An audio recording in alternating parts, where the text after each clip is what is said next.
What's up, everybody? And welcome back to Bob and Weave. Let's right off the gate, I should say, sorry there was no episode last week. I'm sorry, not sorry. Yeah. Sorry, not sorry.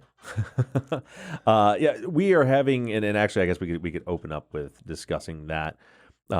Summertime, post sort of mid Corona has been trying times for us to make schedules work. Yeah, really the summertime. It's not really the Corona. It's the summertime. Yeah, because kids are home and you can't just come over here while they're at school and stuff. So we get here late.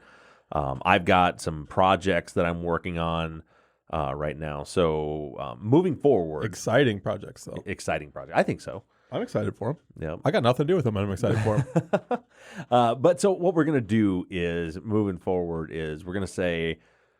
I'm not going to say we're taking the rest of the summer off, but I'll say don't expect weekly episodes until after school gets back in session and things settle down a little bit. So September-ish. Yeah, September-ish. In the meantime, so what we're going to do is I think that we can squeeze in at least once a month or a couple between now and then, a few between now and then, doing our live YouTube Zooms. Mm-hmm. Those were fun. Those are fun. Yep, and we get to interact with all of you guys. I still think we're going to do the wife one. I think that would be fun. Yeah, we can get together, but something that we can do like in an evening sometime. Yeah. Because scheduling all this.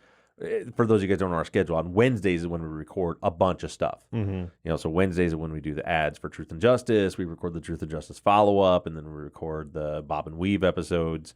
And it's just Zach can't get here early in the morning, so we end up going late. So. We'll still make some episodes throughout the rest of the summer, but they'll probably be something we can do in the evenings. The live YouTube. Again, maybe we'll get our wives together, get some drinks. That'd be a fun one. Mm-hmm. So we're going to continue making content, but it'll be just don't expect it every week. We'll keep up on social media and let you guys know when and where we're doing stuff. But it's just getting too tough to us. And speaking of that, so for this one, we were trying to come up with the topic, and we were kind of drawing a blank. There's a lot of good stuff to talk about right now, but it's all just fucking depressing. It is. It's so hard. And a lot of it, we want to get guests in here, and it's still a trying time to get guests. Right. Yeah, everybody, a lot of people are just getting back to work and they can't get off, and people don't want to be around other people because of the Rona. So, yeah, we're going to get back into that stuff. But, we talked about, some in the news right now, Ghislaine Maxwell, Jeffrey Epstein's partner in crime, just got arrested. Yeah, I'm interested to see where that goes. Yeah. There's some interesting memes out there. Of course. Did you see the ones with Hillary Clinton saying it's with deep regret that I inform you that Ghislaine Maxwell has committed suicide? Yeah. And she's like, oh shit, that was tomorrow's text or Yeah. tweet. I guess that's not really funny, but it's. But yeah, I've seen that one. Yeah. It's pretty good. A lot of rich and famous people are probably sweating a little bit right now. As they should be. Mm-hmm.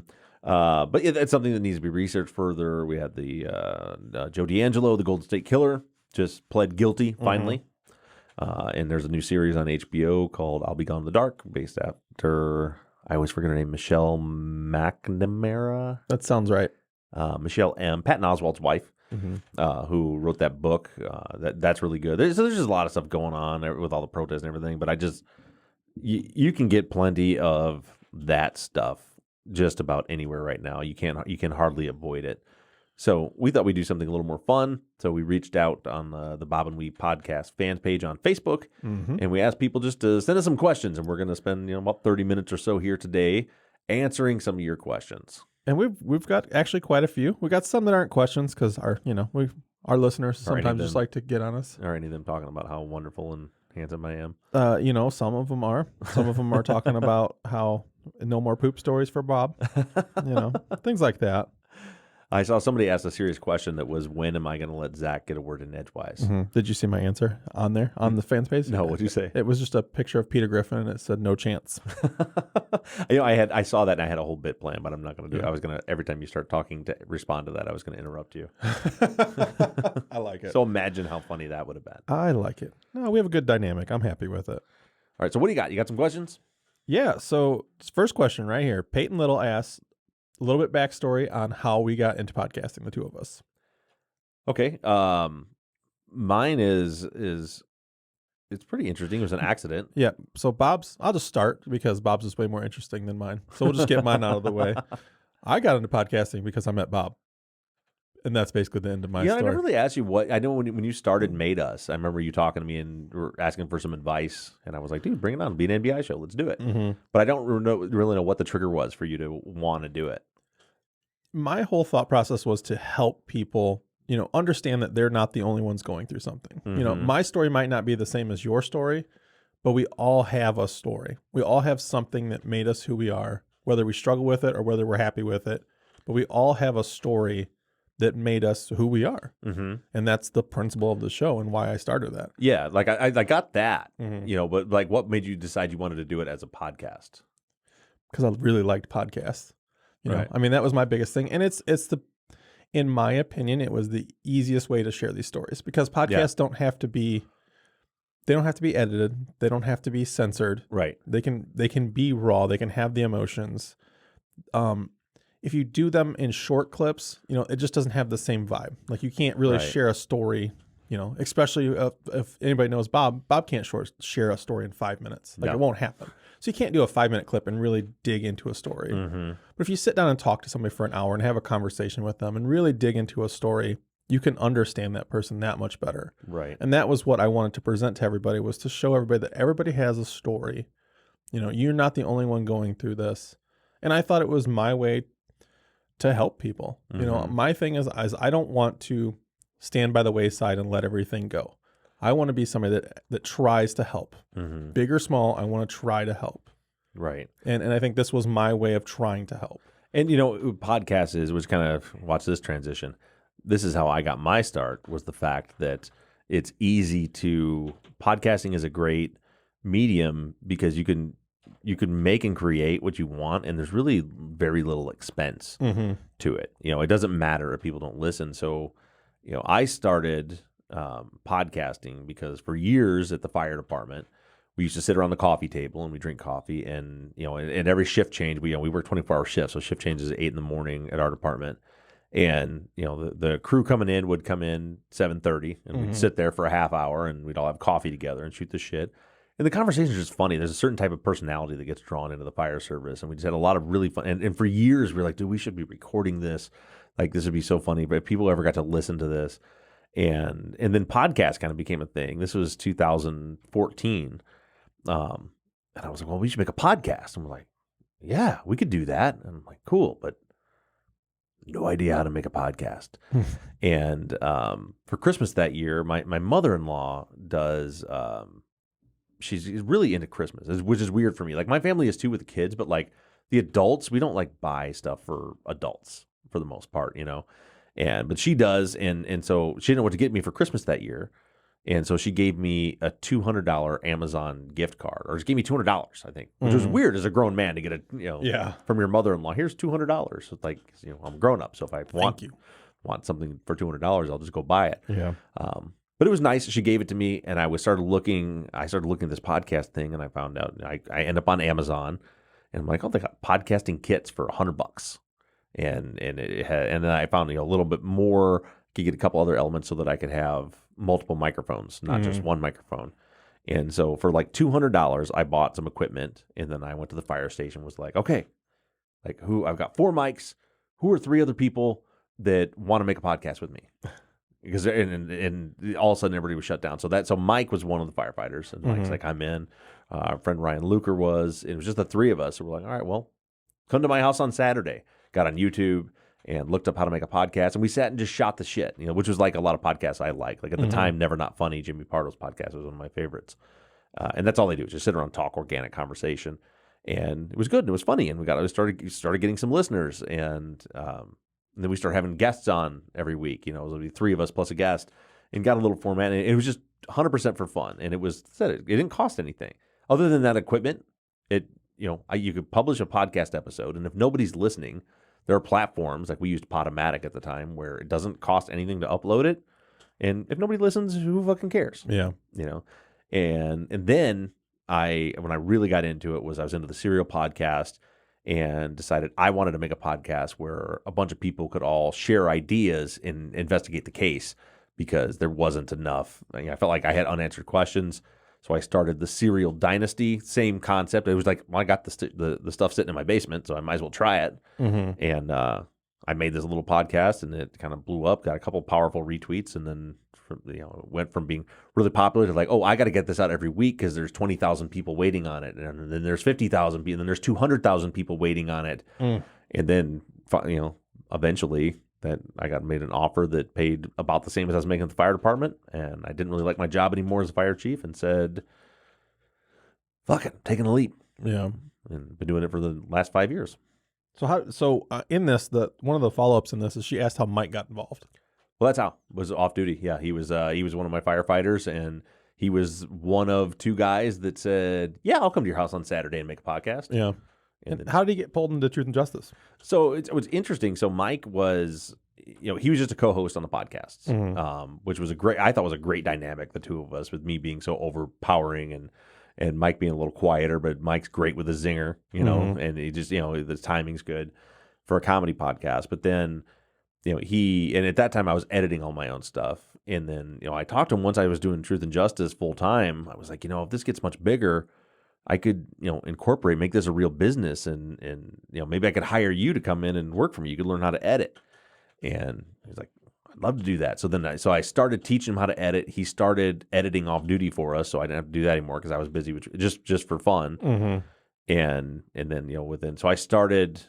I quit my job January 1st, 2015 or 2016, and then by the end of that summer, I was like, dude, I need help. I can do, if I bring somebody else on, that's where the follow-ups came from. I can do a second episode. You can host those.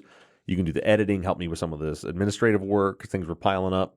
And he was working at the time at the Cook Nuclear Plant on the fire brigade. Until October 1st of that year, or September 1st, I think it was, I went to file the paperwork and got incorporated, and then Mike stepped in and started editing. So it's funny. So us doing this professionally, neither he or I had any experience. And Mike, I think, is probably, if not the best, one of the best editors in the business. I 100% agree. And he's super duper fast. I mean, he makes us sound great when we don't sound great. He's really, really good at his job. And that was all self-taught. Like, I taught him how to do the basics of editing, and then he took that and just went crazy with it. And now, like, he's, people are hiring him to edit podcasts all over the place. So yeah, that's awesome. It's kind of a weird transition. Yeah, didn't he pick up this is outside ball, but like, didn't a major platform ask him to do some work for them? I mean, that's pretty awesome. Yeah. Especially for just being self-taught. Yeah. So next question, I'm gonna jump around a little bit. Erica Cantor asked, if we had one alcoholic drink to drink for the rest of our lives, what would it be? And be specific. So if it's beer, like a certain type. And she says she knows your answer, but we're just gonna let it go. Well, I don't know my answer because that's tough. So only one. Because I don't know you guys see me drinking Busch Light and stuff a lot on here, but and I do love it, but it's all different. Depends on the circumstance for me. Like, I love a glass of good bourbon. Yeah, but I wouldn't want that to be my drink all the time. I don't want to sit at a barbecue and drink bourbon. And I love some good IPAs and microbrews, but sometimes it's a hot day, you're out swinging a hammer or something. So probably, as she predicted, I think if I had to pick only one, it would be Busch Light. Yep, that's what she said. Because she called that shit. It's the only drink that I drink that would work in all those scenarios. So I can be out, working in the yard, drinking and on a hot day, drinking a Busch Light, and it'll be refreshing. I could sit in here and make a podcast and drinking Busch Light, and even though maybe I would rather have bourbon, I definitely don't want the bourbon on the lawnmower. Okay, So yeah, I think Busch Light for me. I'm a vodka tonic. Vodka tonic. I really like Tito's. It doesn't necessarily have to be Tito's, but I really like Tito's. Now, I know sometimes you mix it with cranberry or sometimes with lime, or so if it's forever, would it be just vodka and tonic? Vodka tonic with lime. Vodka tonic with lime. With lime. Every day, every occasion. Yep, I can do that. And I believe that because I think that's all I've ever seen you drink. Yeah, occasionally I'll have like a vodka Sprite or a vodka cranberry. But I've seen you like drinking Oberon like once in a blue moon if there's nothing else there. I'll drink beer, but I'm not a big beer guy. Right. Beer fills me up. I don't like that. It does. Like, I'm just not. Filled me up when I was out on my fishing trip with Mike and Quentin this weekend. Had to have my 15-year-old son drive us home. And a lot of people say like vodka soda. I just don't like club soda. Just don't care for it. I like tonic water. I used to drink vodka tonic when I was like for underage drinking. Well, I don't know why that's where that I'm would, at. yeah. That's where I'm at. But I remember I used to order them a lot, and then I found out that vodka makes me mean. Mm. It's weird. Every Yeah. time I would drink vodka, because like when I was in college, like my freshman year of college, I was like getting into fights all the fucking See, that's time. weird because most people say whiskey. Whiskey makes you mean. Whiskey makes me happy. Yeah. Makes me laugh, makes me talk a lot. So, and it's just weird. I don't know why that is, but it seemed like I finally figured out the common denominator was if I got drunk on vodka, somebody was going down. Usually, I would get in a lot of fist fights, which is anybody, you guys listening and watching know me sort of. Zach knows me pretty intimately, and I'm not that guy.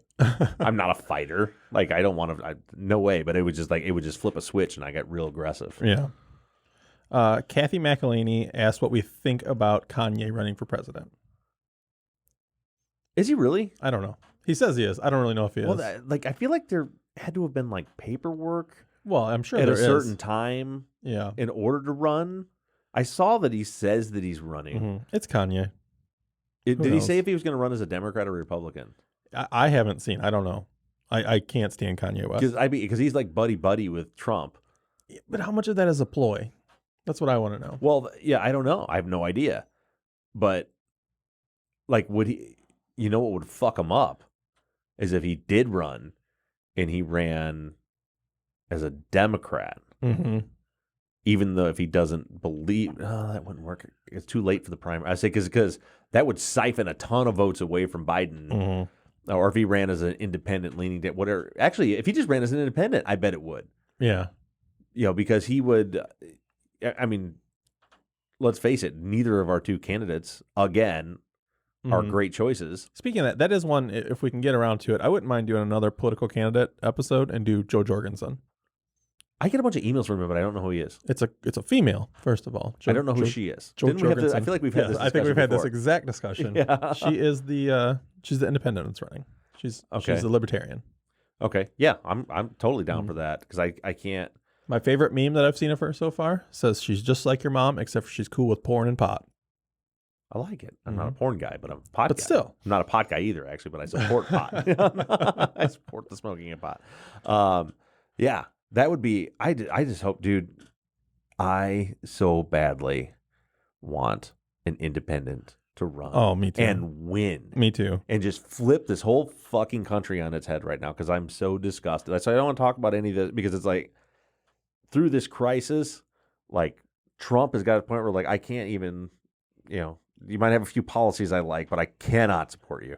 And then Biden, I've never liked the stuff he's done. And then watching like, I honestly, do you feel like I kind of feel bad for him? I feel like I think he obviously has something going on. Yeah, I don't know that I say I feel bad for him, but yeah, he's not all there, I don't think. Well, what I mean by that is it's pretty clear. I mean, and he's very protected, and he doesn't, he only speaks to liberal friendly media outlets and things like that. And it's like even with them kind of protecting him, he can't piece two sentences together. He can't string a thought together. And so I feel like Joe needs to. I think I think Joe Biden is a decent guy. Maybe I don't know him, but it's like I feel like he has like he's having some issues, some medical issues that need to be treated, and he probably needs to go ahead and retire and get well. Yeah, but I feel like he's being puppeted around almost is what as far as like the DNC is like, no, if you drop right now, we're screwed. You can't do that. And so that he's being, I feel like he's kind of being pushed to continue the race when he shouldn't be in the race at all. No, I agree. And I honestly, I think Joe Jorgensen is going to get a lot more votes than most independents. I don't think she'll win, but I think she's going to get a lot more votes than you never past, know, man. Just because I think everybody's so fed up with both parties. Yeah. Like you never know in this climate right now. And I think people are finally, I mean, there's certainly still the diehard Republicans and the diehard Democrats that could never see any fault in their own parties. But I think that there's a big, vast majority. I was really enlightened by when Jordan was here, Jordan Geiger was here, and he was talking about how he's part of Black Lives Matter. He's an organizer. Obviously, he's an African American individual himself, And him and remember Kat, who was off camera or Mhm. was off camera and off microphone, were both like, we're fed up with the Democrats. Like, Yeah. and it's not that they're saying we think the Republicans are better. Mhm. It's just like I feel his pain in our discussions we had off the air later when he's just like, it's as a person of color, it feels like he has nowhere to go. Mhm. Yeah, I think he said it in the podcast. He literally said that one of Trump's biggest selling points to him was when he said, "What have the Democrats done for you lately?" Right? Yeah. But at the same token, I don't think the Republicans are doing anything for him. I mean, No, there's not. I mean, certainly there were some things, unemployment went down and some other stuff with the economy, but during the Trump years. But I mean, I don't think either party's doing anything for anyone, specifically not them. It's a mess. Yeah. So I don't know. Yeah, I would like to look into her, but that's what I just keep hoping is like, God, no one ever in a million years thought Trump would have run that election, would win that election. What if a powerful independent, not even a libertarian or anything, but just, I am just an independent. I have no party affiliation. I have no one that I am beholden to. Runs and then blows everybody away and wins the fucking election. I hope so. I think that would be. It's what we need. Yeah, I think it would be fucking awesome. It's really Currently, what we I'm need. planning on writing in Steve Rinella. I knew you were going to do that. You know what's funny? Looking through all these questions, we don't have a question from Kelly Zappas. No? Because we always say that we're going to skip her, but I would have read hers today, but she didn't write one in today. Too bad, So, Kelly. Yep. Sorry, Kelly. Let's see. Becky Fancher asks if we have any hobbies or collections, or do we have any hobbies we'd like to do but don't have time or money? That's a good question. I have too many hobbies. Well, actually, my hobbies just turn into obsessions, which is the problem. Right. Like they turn into these huge. Yeah, my wife will kill me someday because of all these. But my current one is powerlifting. Right. And I just go all in. I buy shit. I get into it. I research. I watch documentaries. I know you watch a lot of YouTube on it because every time I go on, if I happen to be logged into the Bob and Weave YouTube channel, it's like, watch all this powerlifting shit on here. Yep. That's my current obsession. And you said you're thinking about going to a competition.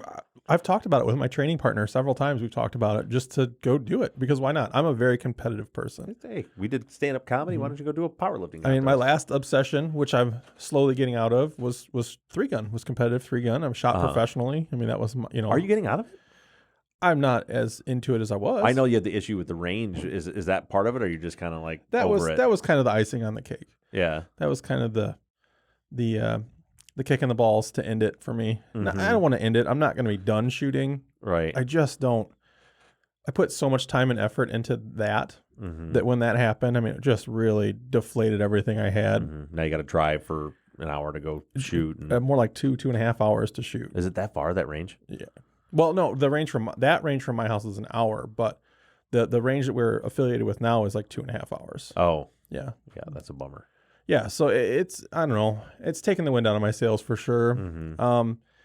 It's like the worst paying second job I've ever had in my entire life. Right. You know, it's a full-time job that you don't really get paid for. You get paid for, but not what you'd think you'd get paid for, you know. So it I don't know, new hobby, new thing. Powerlifting's better for me. Right. Better for my my bank account.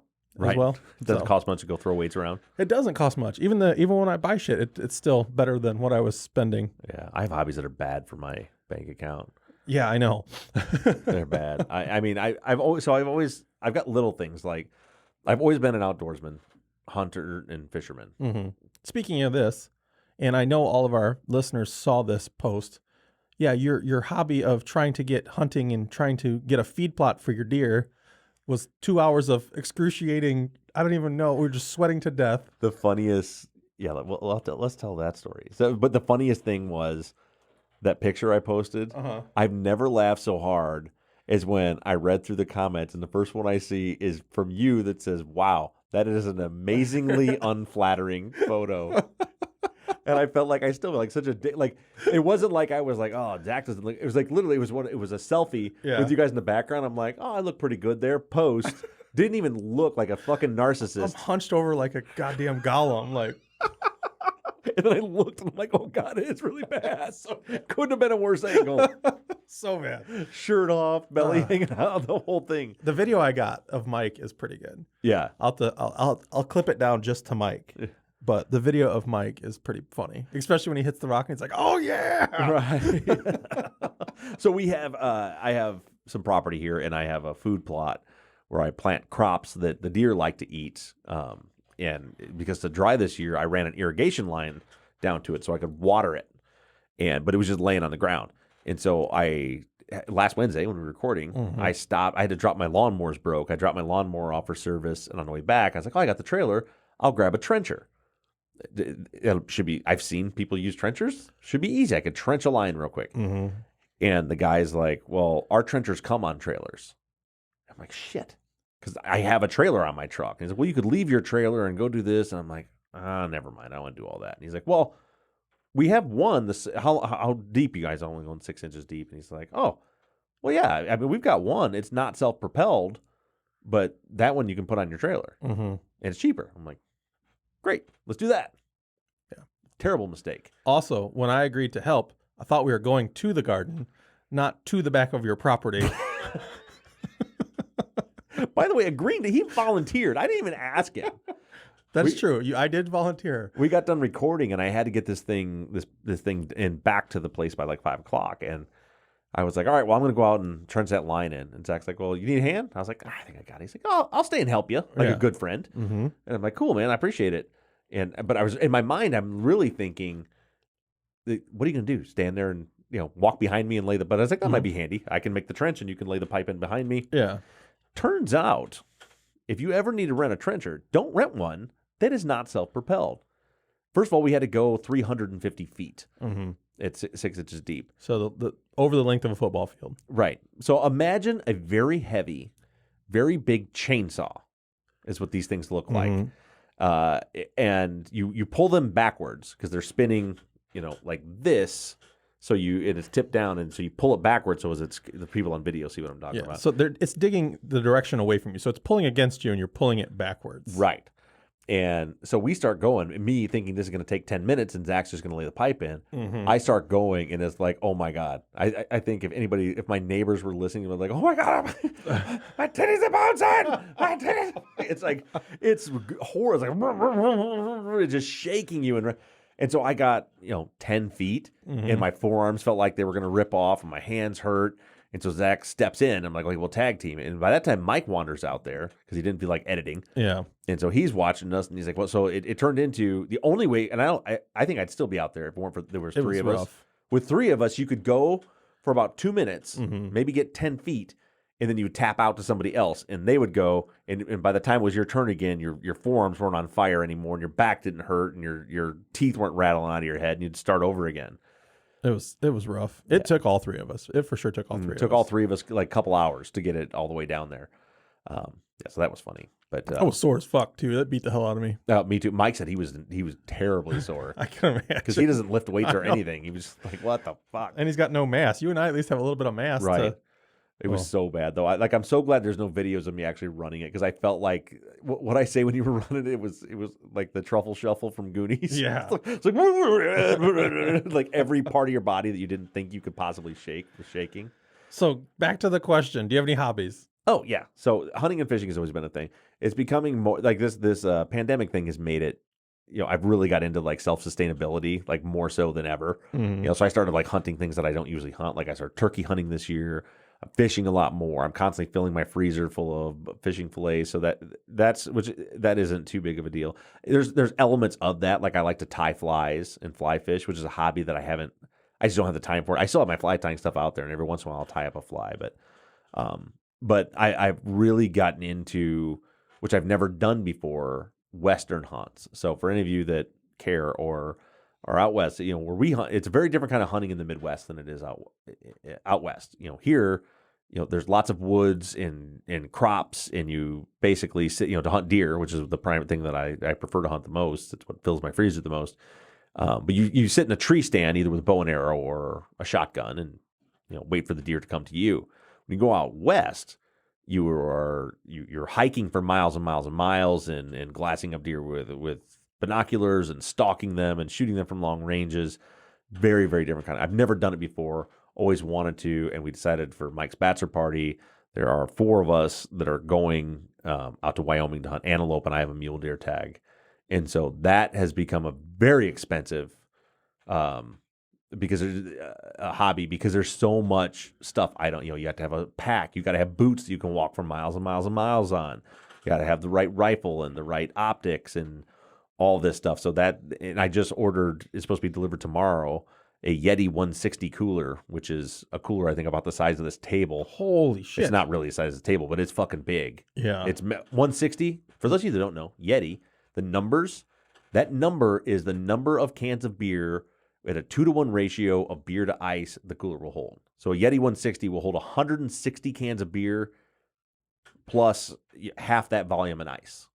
Is what a 160 means. But the reason for that is, the other thing is, you shoot one here, you haul the deer back into your garage, you hang it up, cool it off, skin it, and then butcher it. When you're hunting out west, you're 5 miles away from your truck.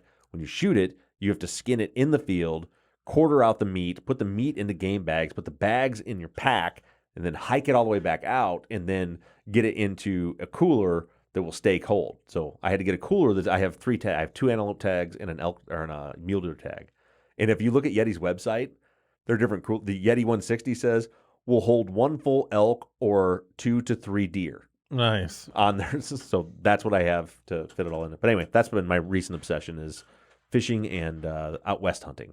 So Ashley Bridges asked, she wants to hear our worst dating story, and I'm going to skip mine. You don't have to tell yours. You can tell yours. I'm going to skip mine only because we're going to tell it on when we have our wives on, because my worst dating story is with my wife.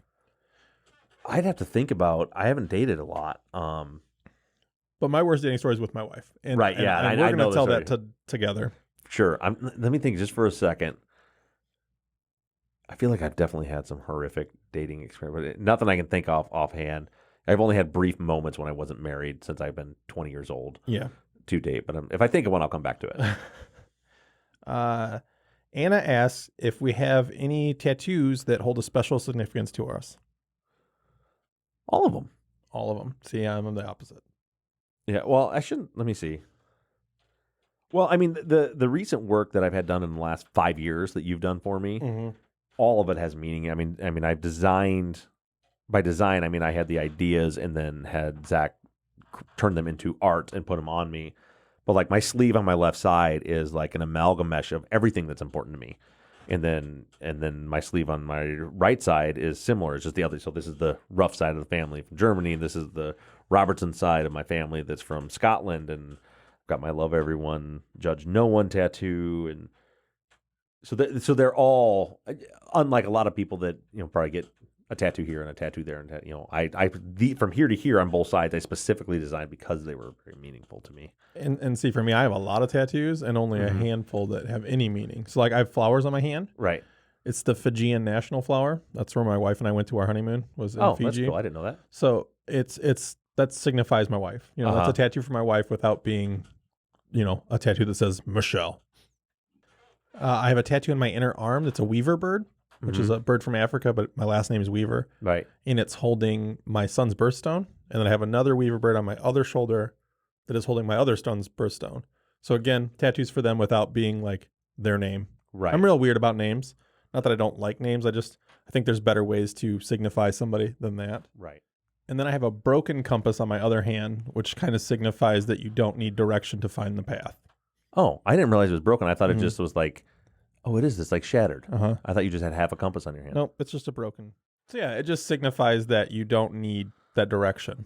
I've always been that person that's just kind of found my own path wherever I need to go. Even when people tell me that I don't, I shouldn't do that. Sure. This actually leads into one of our other questions. It talks about being self-employed and how we found that path into being self-employed. Oh, well, I think I described mine pretty well. Yeah, well, and mine is the same. I mean, what I was talking about there is I always wanted to be a tattooer. It's something my mother took me when she got her first tattoo. I was maybe 6 years old, and I was fascinated by it.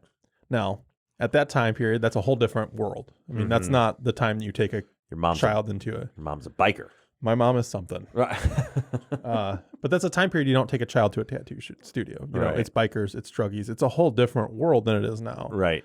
But it fascinated me, and I always wanted to be a tattooer. And, going through school, that's not exactly what the guidance counselors told you was the correct career path. I would be shocked if there's a guidance counselor out there that's telling kids, you know what would be good for you? Be a tattoo artist. Well, especially at our age. You know what I Yeah. mean? Especially when we were in school. Now maybe it's a little different, but I mean, especially when we were in school, that was not a thing. Yeah. So that was always my thing is I didn't need that. I don't know. I didn't feel like I needed the direction. I could choose my own path and get there. Mm-hmm. And I did. So basically that's a short story. That's the short story. But you had other businesses. Those have all come during tattooing. Oh, okay. I didn't realize that. I thought that you would like start because you did like T-shirts. Or I something? did. Yeah, we did Broken Key Apparel for a few years. Really took off, did well. I did a whole episode on why I stopped doing that, but that all that stuff was really like during tattooing. I mean, I've always been a person that I'm like, I want to do something. Let's go. Like we're gonna go Right. full bore and do this. That's awesome. And I've always been an entrepreneur. You know, when I dropped out of college, I had my own construction company, and then I worked for a construction company. And I left and started my own like big construction company back here. And then I got in the fire department. I did it part time, and then during that process, I was I started a business making cupcake stands, and just I've always just wanted to make my own way. And then this is where ultimately I landed 5 years ago. Which is awesome. And our shirts were doing well. I mean, we were selling shirts all over the place. I mean, I would ship shirts every day all over the country. So, I mean, they were doing well. We just hit a rough patch and it got us. And that's life sometimes. But I didn't, we just kept trudging forward. Right. That's the biggest thing. So the last question we're going to talk about is, and it's from Josh Beachy. And he said this, that we've already talked about this in the first episode, was kind of our position on religion. But he kind of wanted a little bit of follow up, like a friendly talk about this and how it leads through our lives. I'm trying to figure out how to, without just repeating everything I said. I mean, my faith is a big part of my life. I am very much a Christian. I feel very strongly about my faith. I don't feel I have strong feelings, but I don't have. I'm not drawn to what people have made my faith out to be. Meaning, in both cases, either people from the outside looking in saying, you're a Christian, so you're this, because 9 times out of 10, I'm not that, whatever that thing is. But then also people that are consider themselves Christians or are Christians and what they think the faith looks like, and who's to say who's right or wrong. But there's a lot of that I look at. I'm like, I'm not that either. I'm somewhere in between. A good example is in not all, but in a lot of churches that I've attended. I've had pastors that would, especially when like gay marriage was starting to become legal, and they'd harp on the devil's taken over our country and this is a sin, and they would harp on it over and over and over again. And I look at that issue, even back then, even then, there was my more conservative days before I became, more enlightened, as I like to say, over the years. But even then, I was like, I don't think that's what we're supposed to be doing. Like, sure. Can you pick out verses of the Bible that suggest that that's wrong? Yeah, there's things you can find a verse of the Bible that say cutting your hair is wrong. Different things, but I think in the same area of the Bible, they say premarital sex is wrong, right? And that's people are doing that all the time too, right? Yeah, and there's a million things like that, but for me, it's like I don't know. I read the Bible and I pray a lot, and I feel like the way I feel God speaks to me is through love. Like I feel like, whether that's right or wrong, it's not even close to our place to judge it. But I know that we're supposed to love everybody and not to judge anyone. And so there was always things like that. Like I'm a proponent of gay marriage, and that means I'm going to rot in hell. I hope that's not true, but I don't think that for me, I don't believe that God is looking down on me going, "No, you screwed up. I saw you voted yes for gay marriage, and so you don't get in." That's not my God. I don't believe that is. So when I say I'm a Christian, that's what I mean. I'm a very outside the box. Same thing similar to politics, where I don't conform to anyone's. Because someone says I'm supposed to think a certain way, doesn't mean I'm going to think that way. And I don't think like Republicans. I don't think like Democrats. And as far as Christianity goes, like I have my faith and I have my beliefs, but I'm just because you say this is how I'm supposed to do it. I also have very strange. This is something I don't talk about often at all because it can be very controversial amongst Christians. But I also don't think that the Old Testament of the Bible, the New Testament is taken out of context all the time.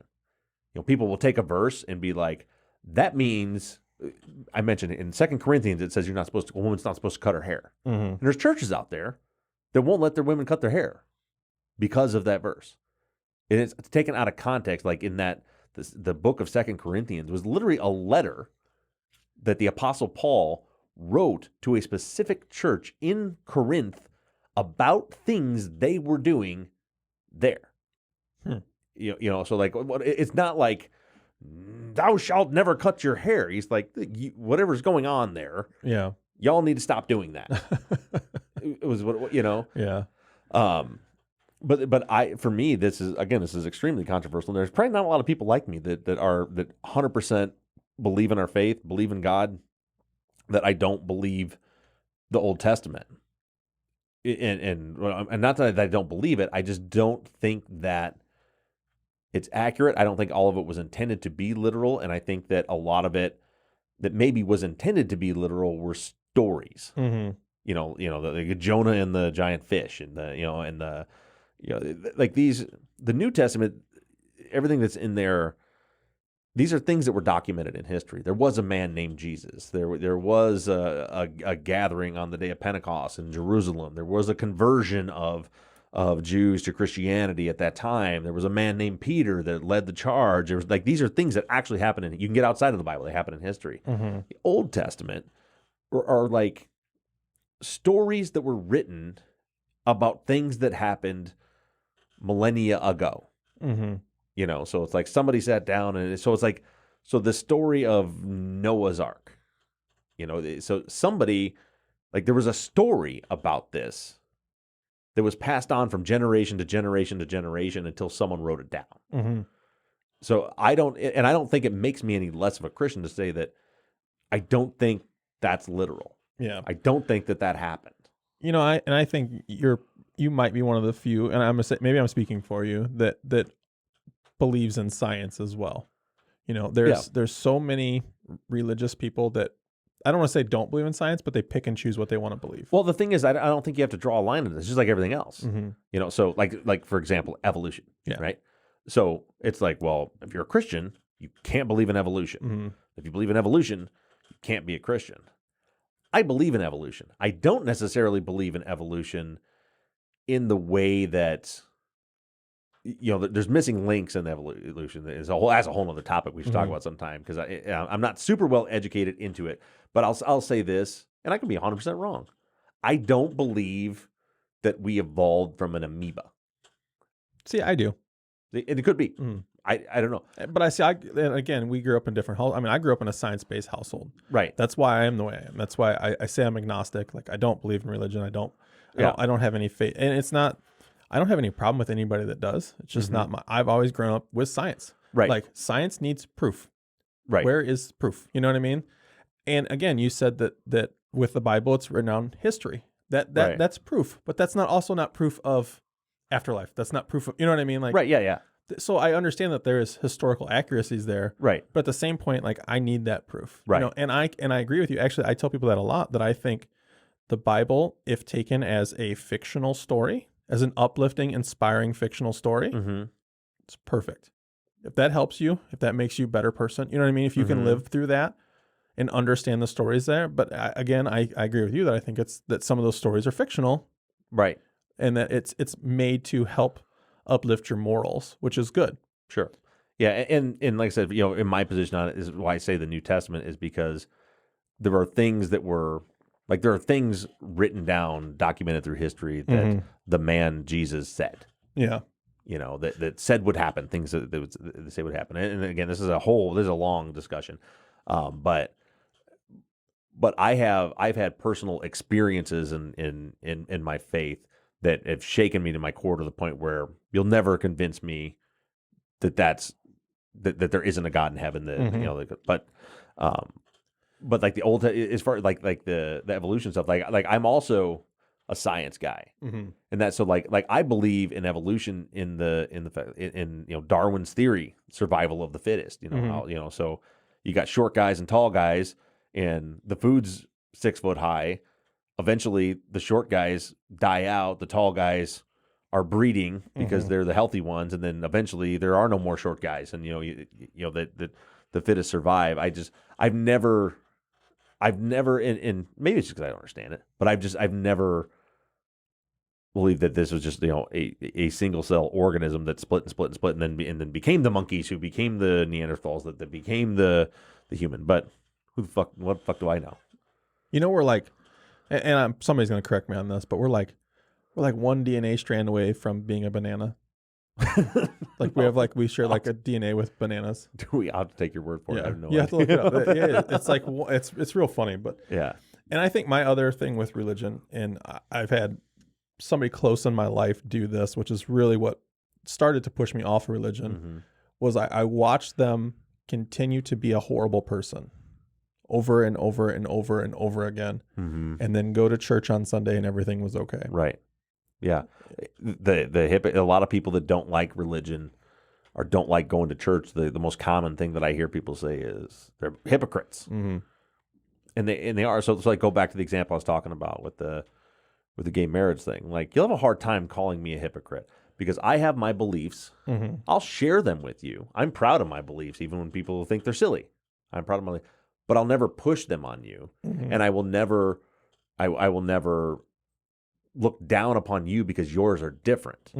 It's like, this is what I think. You think what you think. We can love you, and there's things that maybe I think are right or wrong, but I try to just love everybody. It's hard to. It would be hard to call me a hypocrite because I just don't think we're supposed to judge anyone. So therefore, I don't judge people as much as sometimes you can't hardly help it. But yeah.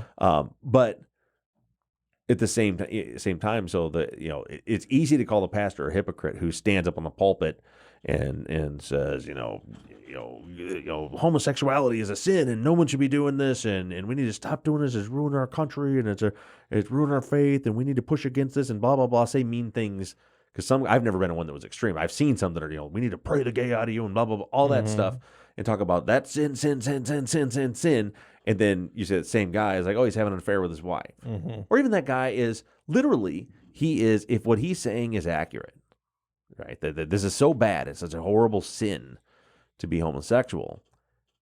Okay, let's concede he's right. It also says not to judge other people, and we're supposed to love everyone. So he's literally sinning in the act of talking about sin, and that's hypocrisy built right into the whole message. You know what I mean? So it's easy and that's why I haven't been to church in years. I don't have a problem with church. I just haven't found a good one that I like, and I don't conform. I don't conform. I talk to my kids about God. My kids can tell you, everything I believe about the Bible, and hopefully they come to their beliefs and our faith. But what I teach them all the time is the same thing you teach your kids all the time, with me being, strong and, feeling very strongly about my faith, and you being agnostic, is we teach our kids to be kind to people and to love. Absolutely. Yeah. And it's the same thing. It is the same thing. And that's how I've always felt, is the beliefs don't matter. If your core is there, the principles are there, that's what really pushes a person through. And this is my other thing. So you, and this is, and again, it's not my place to put anybody in heaven or hell. It's not my place to judge. You can put me there. Either way. But this is my thing. You don't believe in a God. You don't believe in, Jesus as the Messiah and all these, and our Savior. I have a hard time believing that the God that I believe in, the way I believe in him, could look at you, the man that I know is one of the kindest, most loving guys that I've ever met, that my God would look at you and be like, sorry, you don't get to, you're not, if there is a heaven, right? That he'd say, you don't get to come in because you didn't believe in me, even though you're a great person. I just don't believe that that's how he operates. And that's why, I don't hang out, I hang out with other, I was going to say I don't hang out with Christians, but I do hang out with a lot of Christians that just don't talk about it much. And I don't really go to church because I don't like how a lot of people I know in the faith judge people and how they look at things. I think that's a perfect point. I mean, I think that's it. is I think that, myself included, we choose people to hang out with based on beliefs. They may not be religious beliefs, but if you have core Right. beliefs that are common, that's who you should be with. Yeah. If you look around me, the people that I consider my close friends that I'll go out of my way to spend time with, they're kind people. They're loving people. They are loving and respectful with their spouses. Either way is a big one for me. And they put their family first. Like that's just the core. Like if you're not in those categories, I might be friendly with you, and I might sit down and have a drink with you if we're sitting at the same bar, but I'm not gonna go out of my way to spend time with you.